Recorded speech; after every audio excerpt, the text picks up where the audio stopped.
Today we speak with Samer Makhlouf. Samer Makhlouf, a Palestinian cultural leader, activist, and fundraising strategist with more than 20 years of experience building and sustaining cultural institutions across Palestine.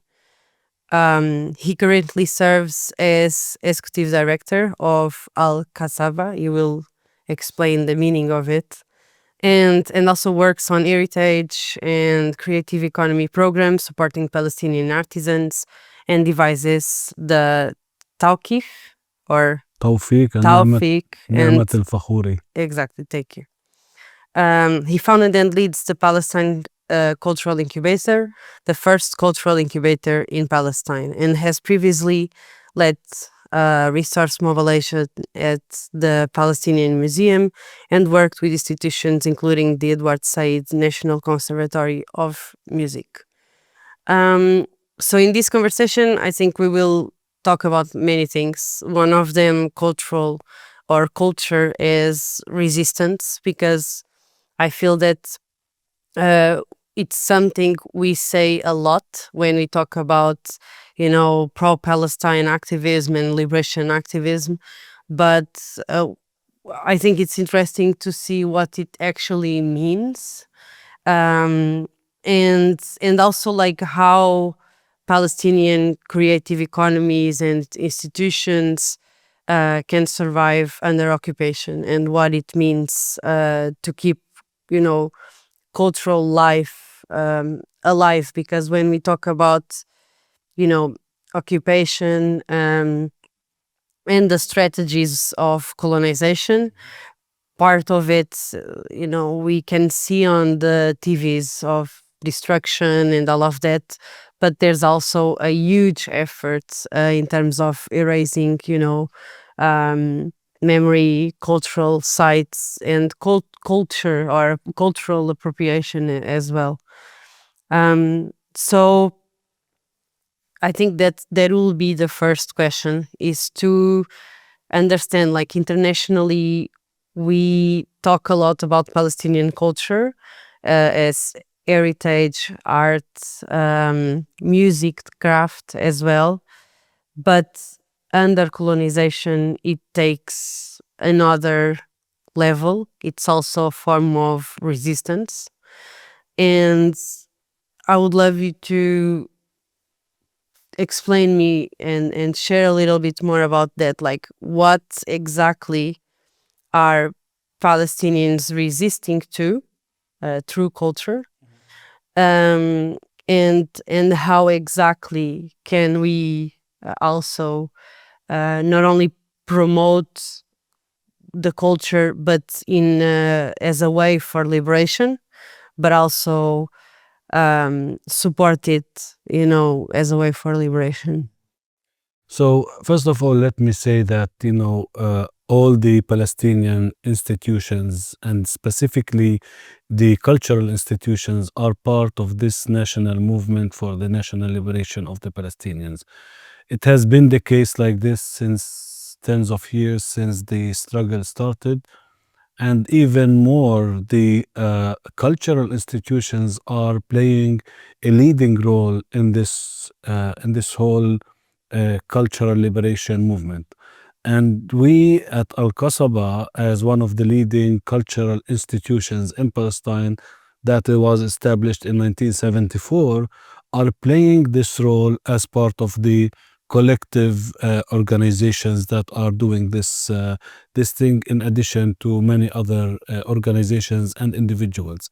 And I would like to start with defining what is Al-Kasaba and who we are, and what was the cause of establishing this organization.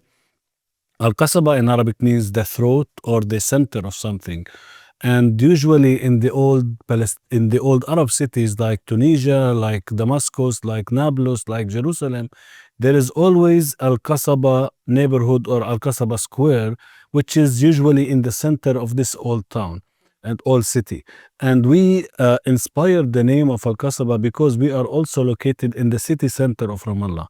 We started in Jerusalem, of course, in 1974, and it was a collective of a number of artists who wanted to do something and contribute to You the are in Ramallah since 2000, right? in Ramallah since the year 2000. We started in Jerusalem since 1974, and that was a few years after the 1967 war, which was a defeat for the Arabs and for the Palestinians, and it was we call it a Naksa, which is a big setback or a big defeat.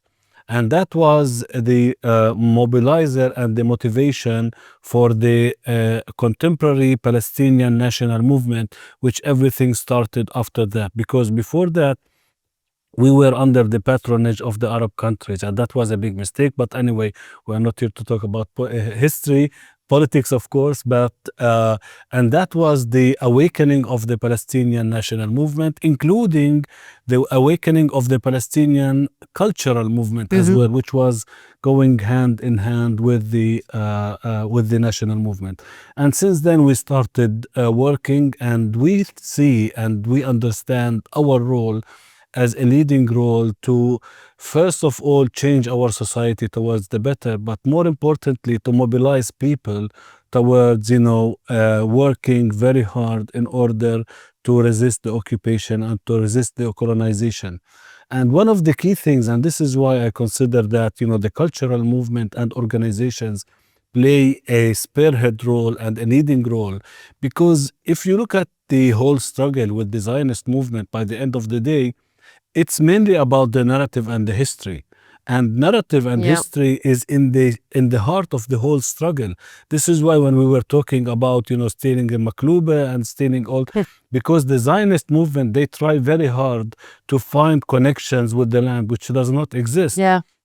And the Palestinians are rooted in this land, and therefore this is the part of the struggle. And this is why we work very hard in order to mobilize the Palestinians, protect our heritage, protect our identity, and more importantly, go out to the world to explain that, we are part of a liberation movement. We are a liberation movement. We are a nation and a people under occupation, and we are suffering the remaining of the colonial practices that started a century ago, and we are still, as Palestinians, living that the consequences of these policies, which now they are changing in the West, taking different shapes, but in Palestine it's still a direct colonization the way it used to be in other countries. And you were saying we are a cultural institution living under occupation.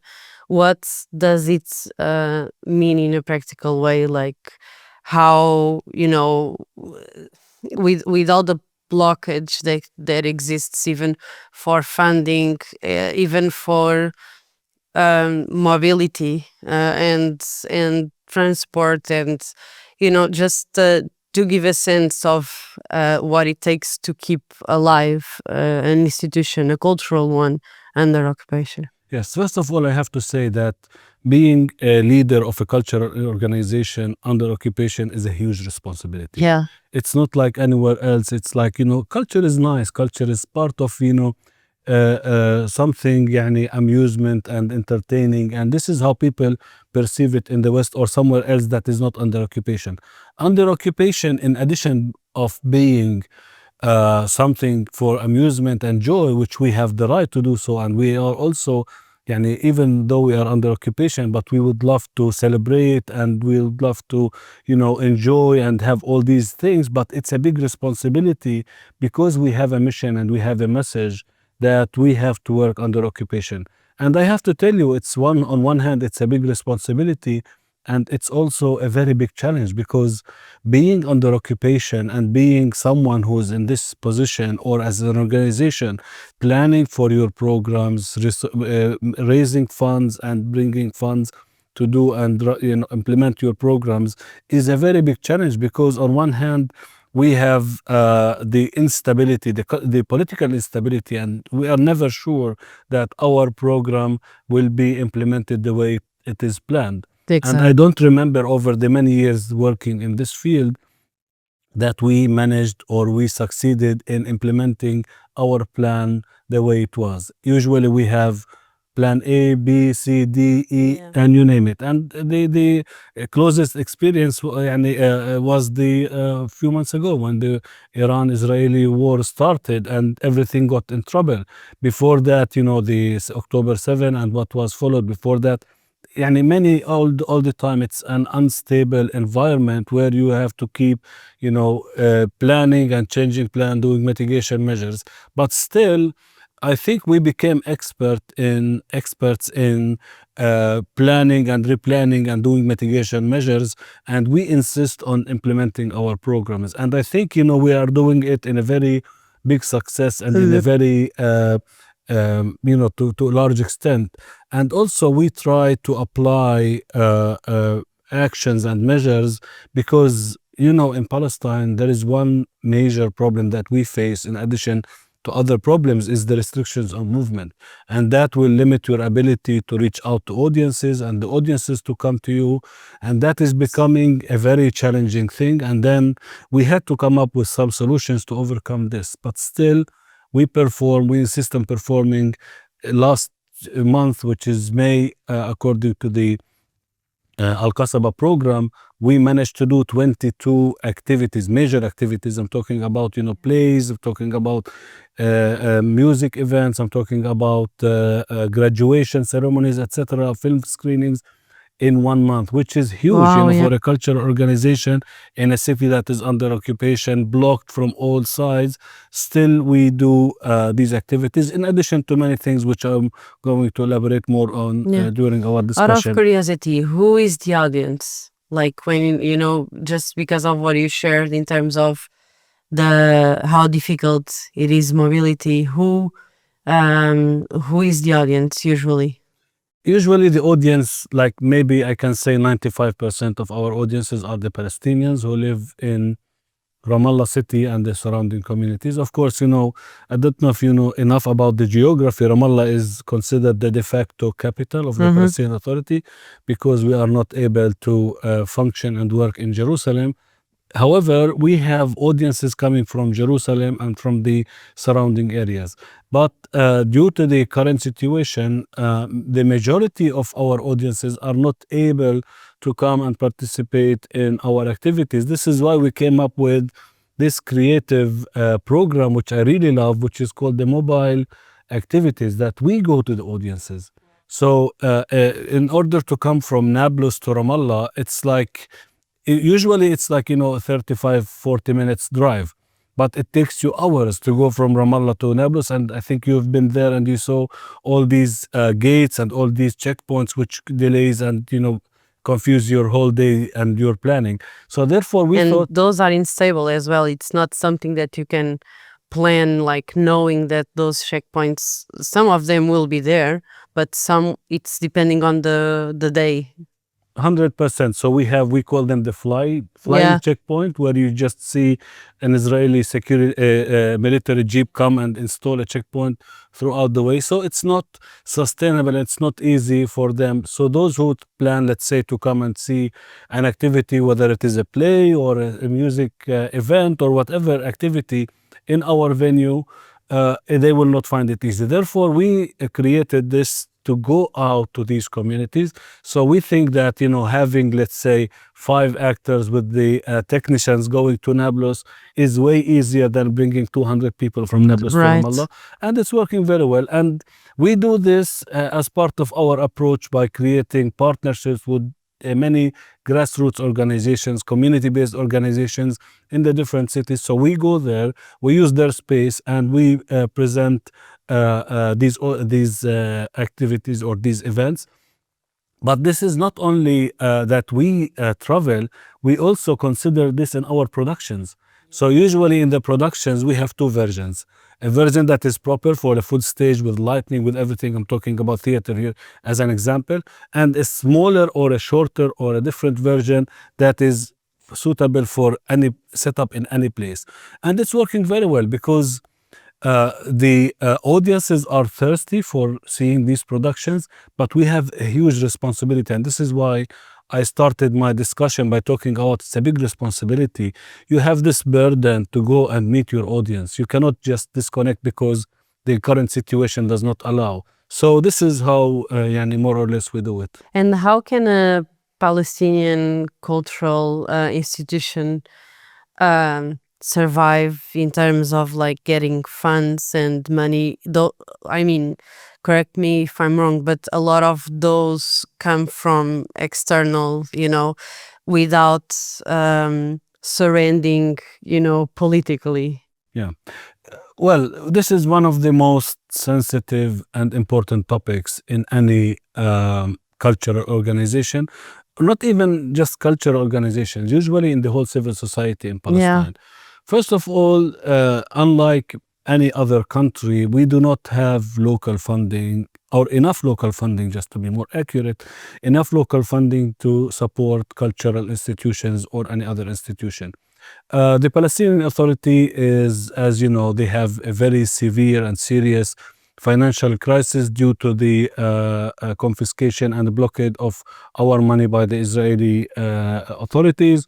And this is the main source of funding for the Palestinian government. So the Palestinian government is trying to make its priority spending on a hospital is more important than paying, rightly so, paying for a theater. Now, traditionally, most of the Palestinian civil society organizations, and I want to speak more about the cultural organizations, are funded by international foundations, governments, donors, and so on. And that was the case over the many years. And recently we started seeing that things are getting more and more difficult. Now, the international donors and the international foundations either withdrew their money, Do you especially... feel you now you have to pretend, or I don't know, mask it as less confrontational to be able to get some support from the same institutions that before, Exactly, yes. This is where I'm coming to as a conclusion. Yeah. So on one, some organizations or donors or foundations shifted their priorities and they are putting more money, let's say, in humanitarian operations in Gaza. Because, we have a genocide, we have 70,000 martyrs who were killed, even more than 70,000. The latest number that I saw, 73,000 Palestinian martyrs that were killed in Gaza over the past 3 years. So they try to support the Palestinians there, which is something we understand. But also there are some donors that changed their priorities because they wanted to first to be less confrontational. Second, they want to get less headache, or they were afraid or concerned about being tagged or attacked by the Israeli authorities. And there are so many establishments and organizations that are following the funding, where it's going, what is being done with that. Now, the most critical part for me and the most dangerous part for me is that many donors change their policies and try to impose political conditions on the funding for the Palestinian organizations. And this political condition, it's kind of it takes different shapes. For example, they come and tell you, we want you to speak about this specific topic. And when they tell you, we want you to produce, let's say, a play about, I don't know, animals' rights. That's kind of conditional, because first of all, it's against the Palestinian law. And this is the hypocrisy of all these foundations. They kept telling us about the rule of law, the values, the European values, and so on. And then when it comes to the time of reality, they ask you to violate your own law. So we didn't understand, how come is it like this? And then there is something even more dangerous. They want you to go against your values by accepting the Israeli, American, and some European countries' definition for what is terrorism. We are all against terror. We don't support terror. We are all against terror. But who defines what is terror and what is a terror? Who is a terrorist? Now, if I'm speaking like this, and an Israeli, I'm sure if an Israeli reporter will see it, they will tag me as a terrorist because I'm just telling you just because the reality. Exactly. So it's getting really confused, and most of the Palestinian, I would say like the vast majority of the Palestinian organizations are boycotting this fund, even though they are desperately in need for this fund. But you cannot accept funding that is against your own values, that is against your own identity, that is against your against who you are as a person, as a collective, as an organization. So it's getting more and more difficult. Now, most of the cultural organizations specifically, they are trying to think outside the box and trying to think about diversifying their own resources and trying to find other sources of funding that are non-political, non-conditioned, and also help them support. But that does not mean it's an easy journey. It's a very difficult, and I know many organizations that are facing very, very difficult time, and they even like at the verge of closure. And if you look now at the number of, if you compare what we have now as number of productions and performances in, we compare it in the past 4 or 5 years, you will see a significant decline in the number and the quality and the number of quality of the productions and performances. And this is due to lack of funding. You know, Yeah. as a cultural organization, you cannot survive without funding. You cannot produce without funding. And yesterday, for example, I saw a very, very sad video live of one of my friends on Facebook and personal friends. He was really crying, saying that, I lost hope. I cannot work. I cannot produce as an artist. He's a Palestinian actor that worked with Jackie Chan, worked in international films, in Egyptian, Palestinian films, but now he's kind of jobless and he's stuck in Cairo, and he was kind of shouting, please help. So this is the reality right now in Palestine. And I always, and I will stop here in order to give you the chance to ask more, but I consider that, this is a very critical and serious situation, because closing any cultural organization, and I use this analogy usually, it's like, you are turning a big light off in a city, and then it gets more dark and more dark, because part of our struggle is not only against occupation and for liberation, it's also to improve our society and counter all these dark values that some people are trying to impose on our society. And therefore we have this kind of dual struggle in order to make our society better and get liberation. Do you think that being people funded, it's a way to solve this problem? Bringing funds from Like individuals, yes. Yeah. Yes, definitely. And this is part of the alternatives that we are looking for. So, and now many organizations, they try to apply this as part of their funding Right. strategy. And as an expert in this field, I think, you either increase your own funding. And for example, this place is an example where you have, let's say, a restaurant and you sell tickets. So you try at least to cover your basic or minimum expenses from your own resources, and then you go out to individuals who care a lot about the Palestinian culture, and mainly individuals who are Palestinians in the diaspora, but there are other individuals who are sympathizing with Palestine, and they want to support Palestine. And this is easier, better, and more practical, because it's not conditioned. It's not even programmatic. It's unrestricted, and therefore it gives you the ability to produce the way you think. You just have to be creative and do whatever you see appropriate with this money. Yeah, for sure. And you also work very close with the artisan communities to protect the Palestinian cultural heritage as well. And you were just explaining me and sharing a little bit before we started recording that, Palestinian craft, it's not just decorative. It carries technique and family history and a lot of traditions in it. And so how do you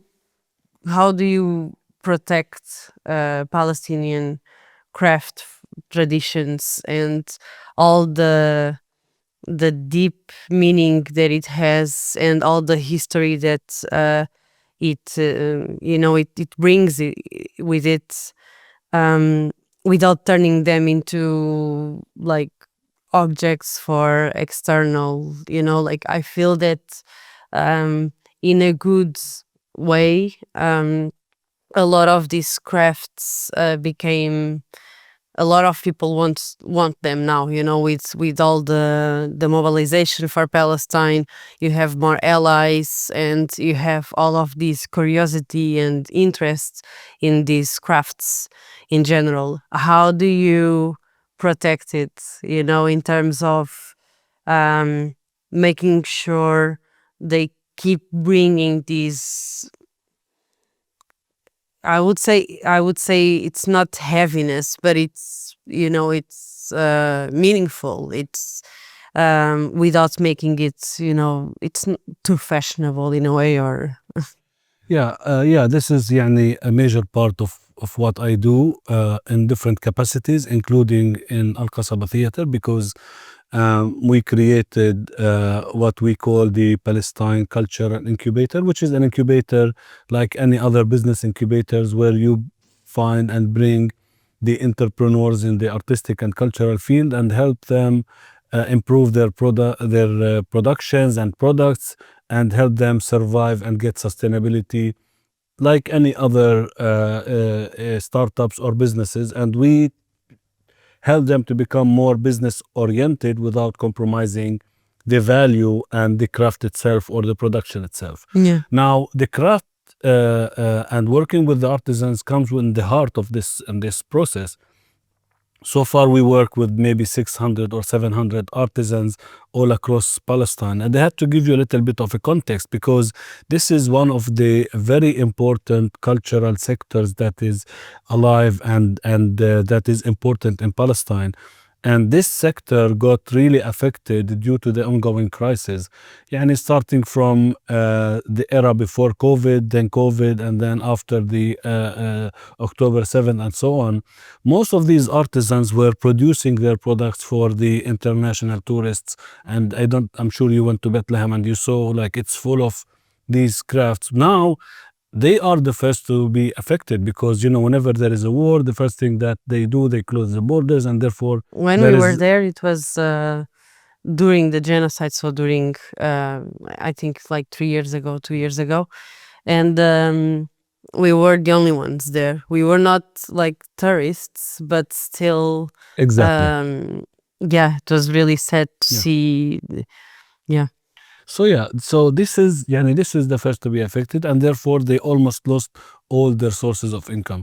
And we had a research, and recently we found out, which was very surprising and very even shocking, that 75% of these workshops and artisans either closed or at the verge of closure, which is dangerous for the Palestinian culture, because the craft and all this sector is the expression of our culture, is the expression of our identity. It's almost And like a proof of a culture. exactly, of the proof of the culture. And also, this is what shows the connection with the Yeah. land, the connection with the culture, and it goes deeply rooted in our history, because this craft is developed and evolved over the years, and people took it from one generation to the other. And what you see now is a generational thing that people held from one generation to the other.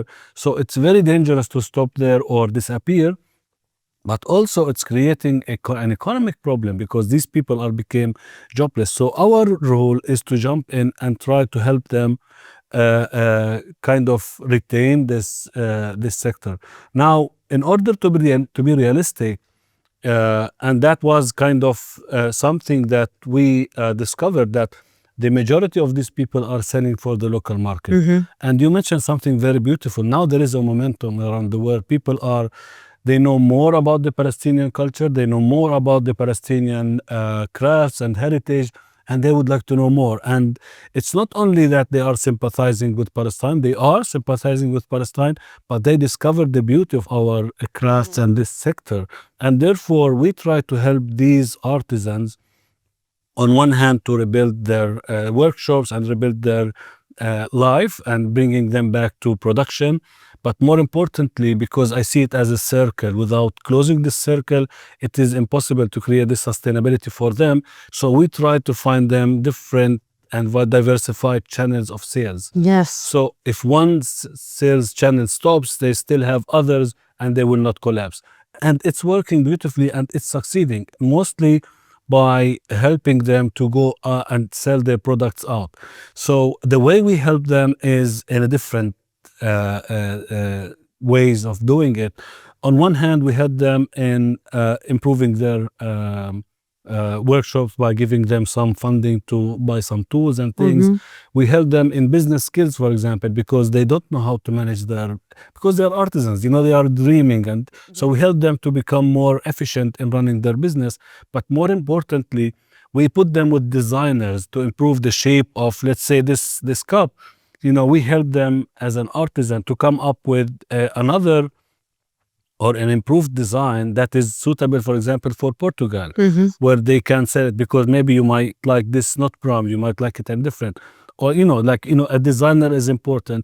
And then we open these sales channels for them, and we help them with the logistics on the borders, etc. It's a huge operation. It's a huge thing, and it's working. And now I can say that we saved tens, if not hundreds, of artisans. On one hand, we supported them economically, but the beauty of what we do, not only Al-Kasaba, but many other organizations as well, even the Minister of Culture in Palestine, they are involved in this, and they helped in this as well. So it became kind of reviving the whole sector. And I'm really proud now to speak about the Palestinian creative sector, or the creative industries in Palestine, that is thriving and that is kind of back on track, despite all the challenges that we have economically and politically. Yeah, and it's really important to make, what you were saying about having different sales channels, because with all of these and these, new allies, support, and all of that, I feel that there were a lot of, for example, merch or like objects from Palestine, but that were like small businesses of like selling stuff from Palestine, but that were born out of Palestine, and because of just the need for people to have it. And if we can create channels that people can buy directly to those artisans who are in Palestine and are producing, that will be way better. Yeah, and I would love to, and we're trying very hard to find either sales spots that, for example, Casa Palestina here. So maybe you can have like a spot there, where we bring products and people can buy. We do have. I know, so I saw We it want there. that. But this is like a very good example of supporting the Palestinian artisans and culture and heritage and so on. But we also try to help them in selling online, and because like online is way easier.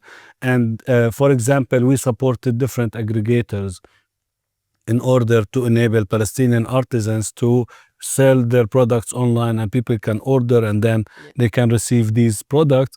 I think it's kind of a comprehensive strategy that we implemented over the past 2 or 3 years in order to bring this sector back to life. And I'm really proud of what was accomplished. And I'm really proud. That's amazing. Thank you. And I'm really proud that, all this support that we see internationally with the Palestinian cause.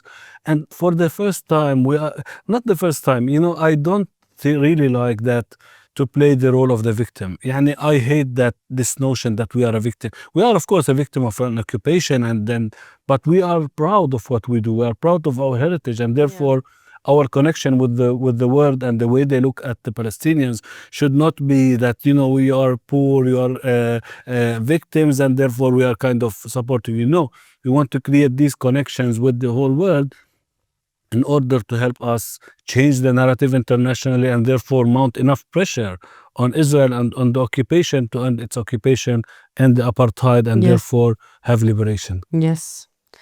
As of March this year, UNESCO has verified damage of at least 164 cultural heritage sites in Gaza, and the Palestinian Ministry of Tourism counts between like 200 to 300 key sites that were destroyed.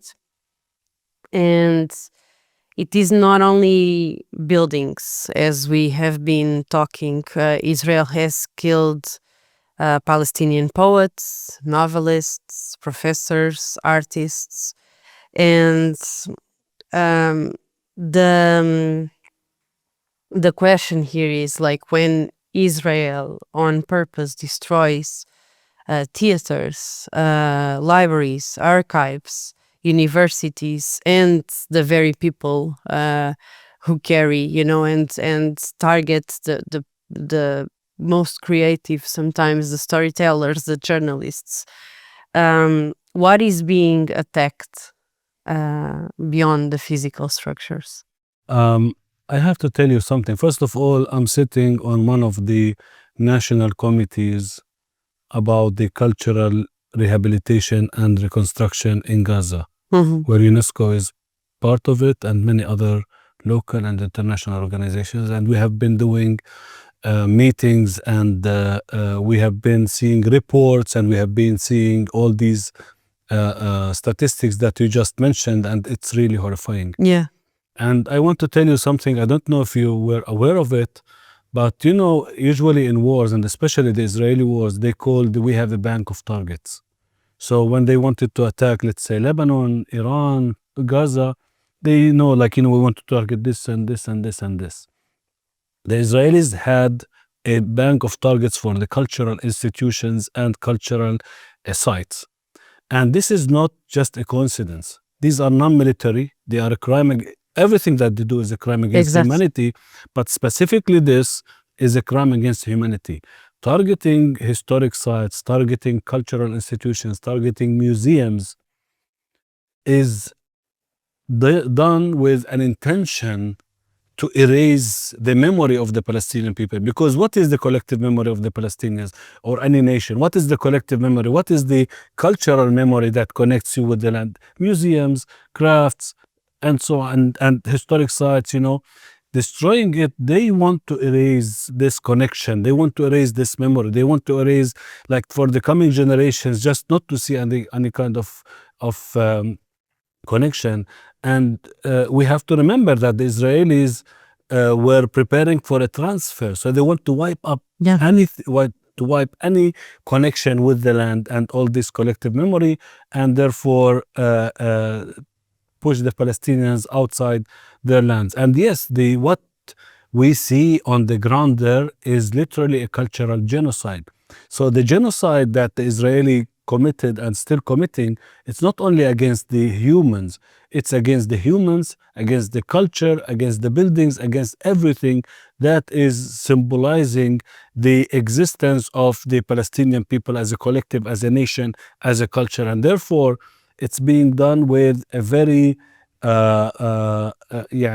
insisting and planned way. And I would tell you something, that the bank of target, the so-called bank of target for the cultural institutions, came from the Israeli Ministry of Culture, or these people and scholars. So usually the bank of targets is coming from the military. There is a bomb there is I don't know what there. This is how it's done. But in Israel, it's different, especially against these institutions.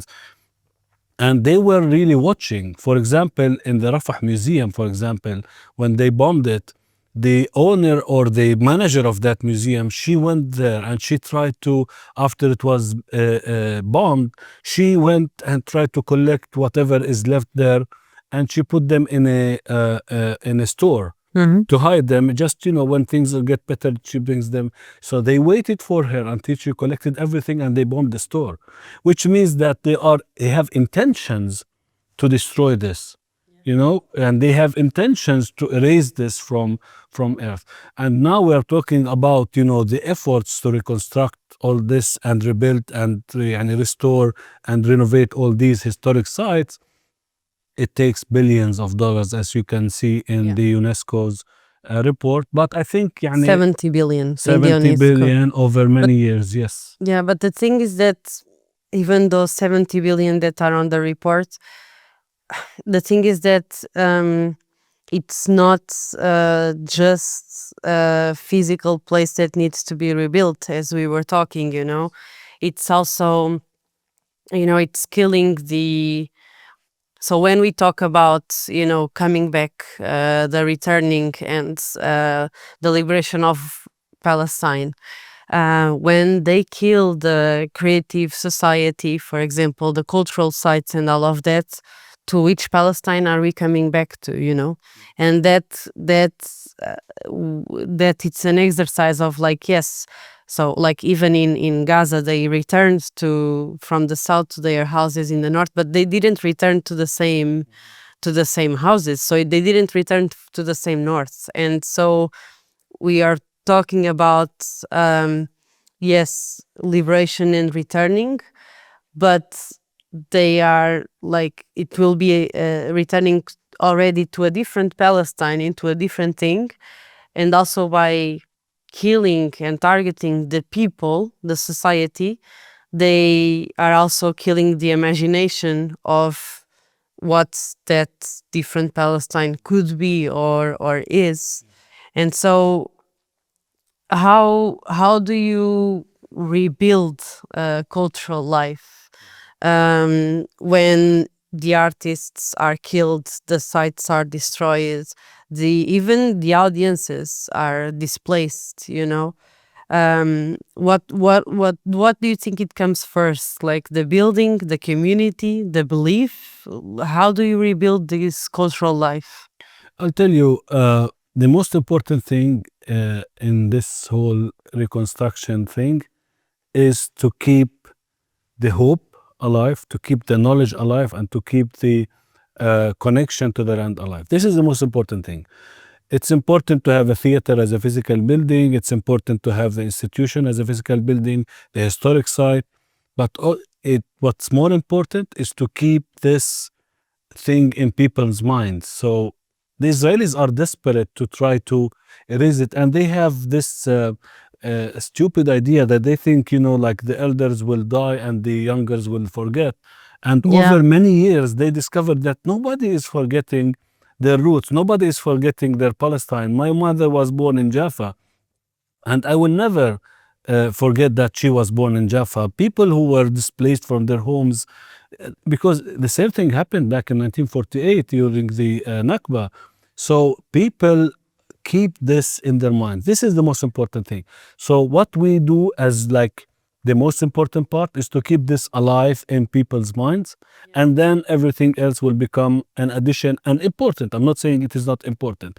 So yeah, they are trying to wipe away all this, but what we care for most now is to keep this hope alive and this thing alive in people's mind and help them move on. Now, the Palestinians, we are very well known that, one of our key things as a collective is resilience. We do not surrender. Maybe like they kill, exactly, Sumud. So they maybe killed 72,000 martyrs, mostly Probably women and more. children, probably more. Didn't know, like we're given like, the most conservative number. But we do not lose hope. We do not surrender.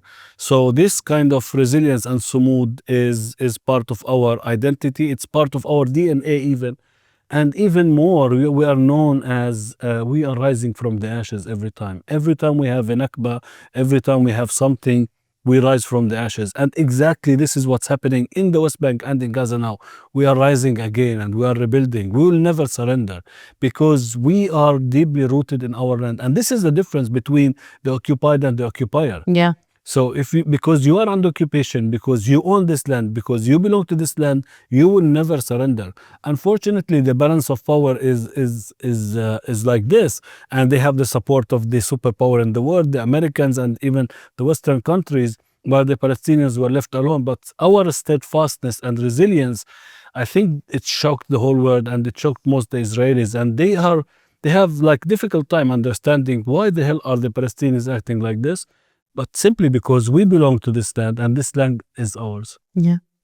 And based on what you are saying right now, and you were before talking about that you are not just victims, like you are a victim, of course, but you are more than that. And I was just thinking like that dehumanization does not only happen when, for example, Palestinian death is ignored. It also happens when Palestinian life is put it in this specific box of, victims, or um, just as the suffering and the rubble, and like you, when you basically cannot see the, humanity, the humor, the dark humor of Palestinians, the music, and all of that. And so, how, um, as a cultural institution, also, can how do you resist this reduction of Palestinians as victims, also in the things you produce? Yeah.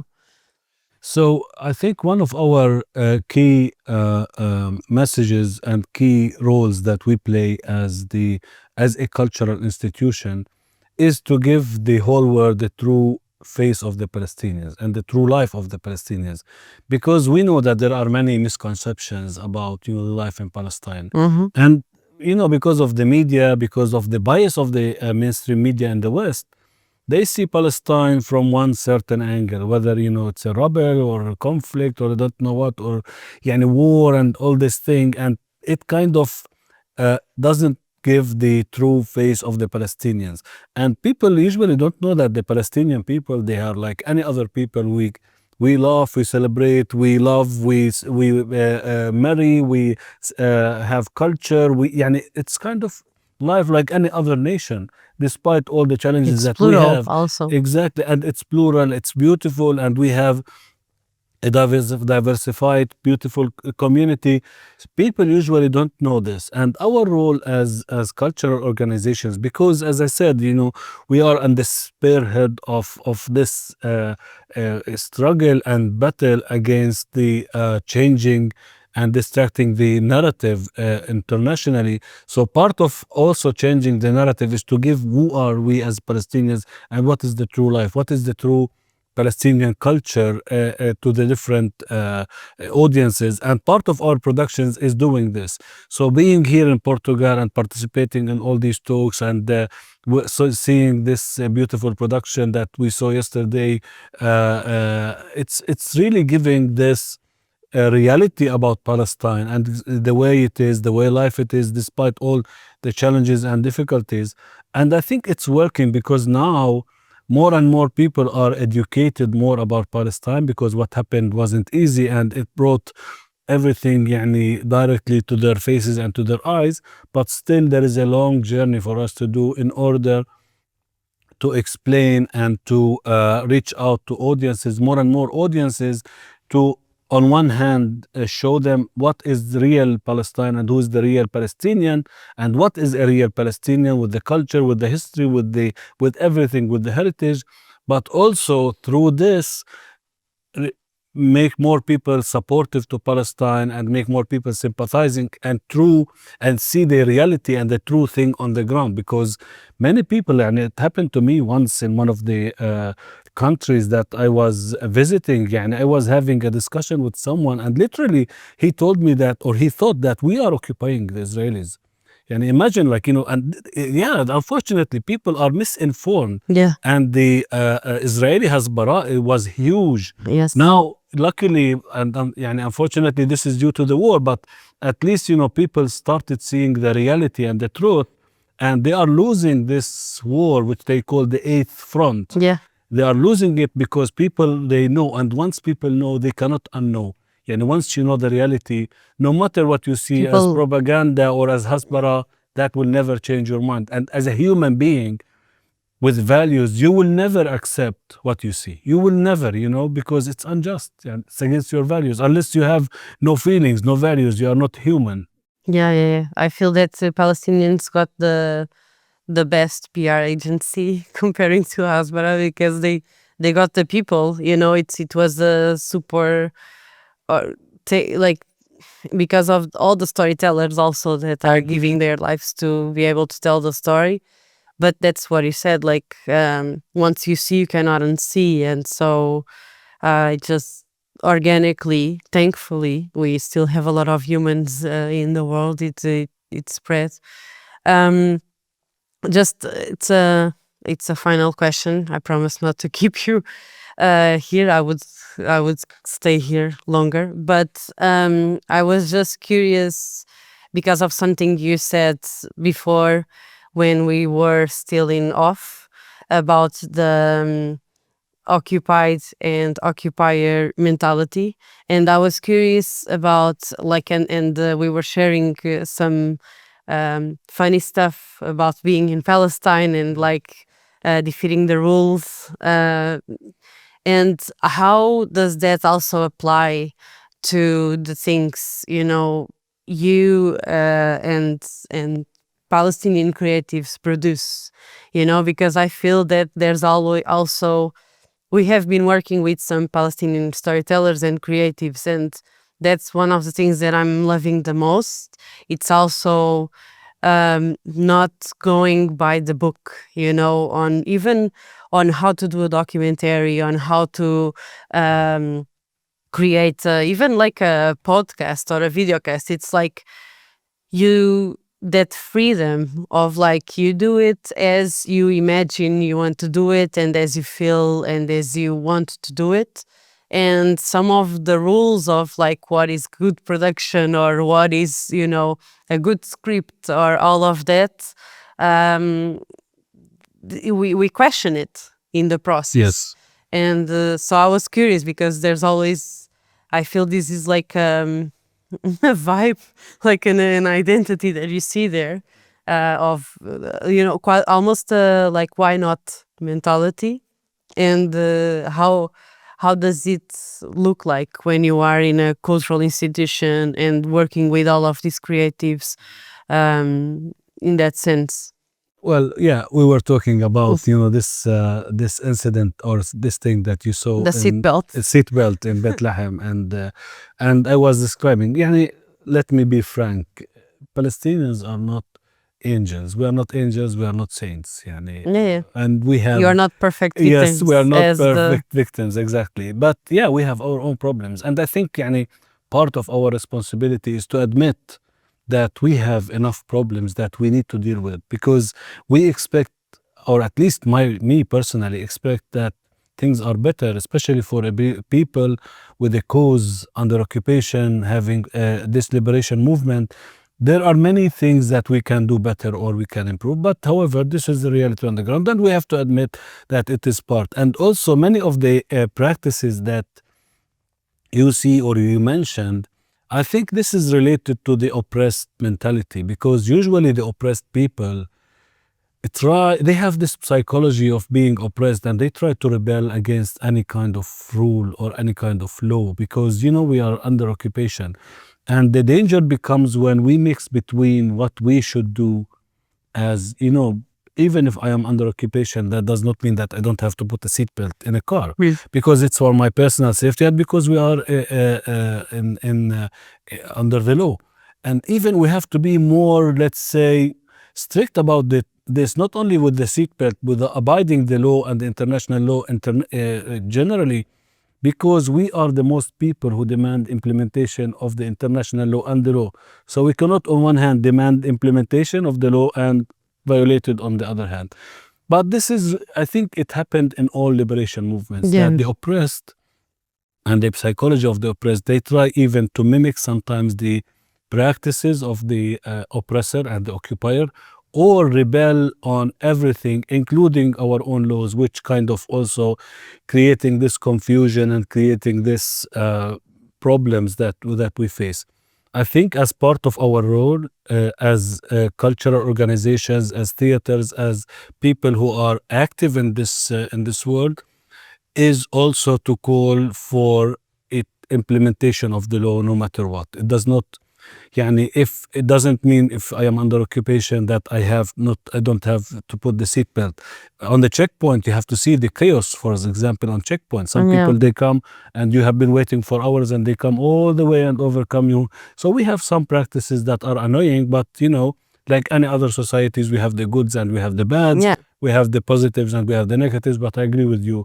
This is, yani, as Palestinians, we have to be more respectful for the law. We have to be more strict, and we have to be more, yani, effective in implementing things. But Yeah, I was not even saying that Palestinians have to be more, you know, respective of the law. I also just find it a very liberating process in a creative way, you know, when you are working with Palestinians, because that's the thing. It's I just feel that, you know, coming from a producing background, it's liberating. Yes. It's like it's more creative. It's more.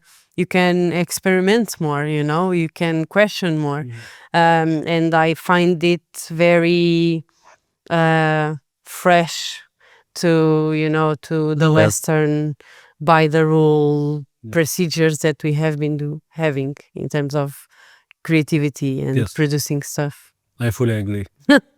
Thank you so much. Of really. course, thank you for having Shukran. me. It's really an interesting discussion, and looking forward to see it live. Yes, it Thank will. you so much. Thank you. At Don't Skip Humanity, we believe in storytelling as a path for collective liberation.